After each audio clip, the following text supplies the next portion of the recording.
minus 5.5%. Wow. So here's what happened today.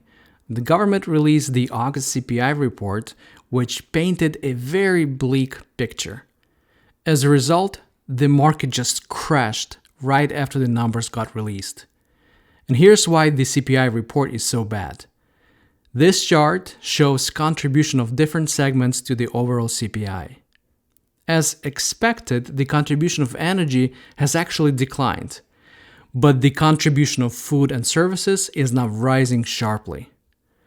So as a result, the market got absolutely destroyed today. When we look at the Nasdaq's advancing and declining issues, we see that all 100 stocks that are part of the Nasdaq 100 were down today. At the same time, roughly 2,600 tech stocks from the Nasdaq's composite were also down today. The sell-off which took place in the second half of today's session has actually shown some evidence of panic, at least among the option sellers. As you can see, both WXN and VIX jumped up into the session close. While there was panic today, it is important to understand that the market is not oversold at the moment. The 21-day moving average of the Nasdaq's advancing minus declining issues indicator is still elevated and has enough room to fall until it gets to the oversold condition again. Now, let's review some intraday price dynamics. After the market dropped from 8:30 a.m. to 9:30 a.m. Eastern Time, it opened up with a big gap lower, and bulls tried to lift it up during the first several minutes of the regular session.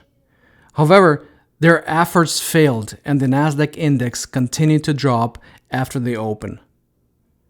I'm going to speed up the recording of today's session roughly into 1 p.m. Eastern Time.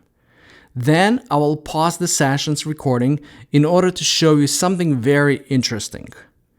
Basically, I'm going to show you how today's price action is similar to several other sessions from the recent past.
So when the market got to this point at roughly 1 p.m. Eastern Time, I've remembered seeing similar patterns in the past. The next several charts will feature those patterns from the recent past.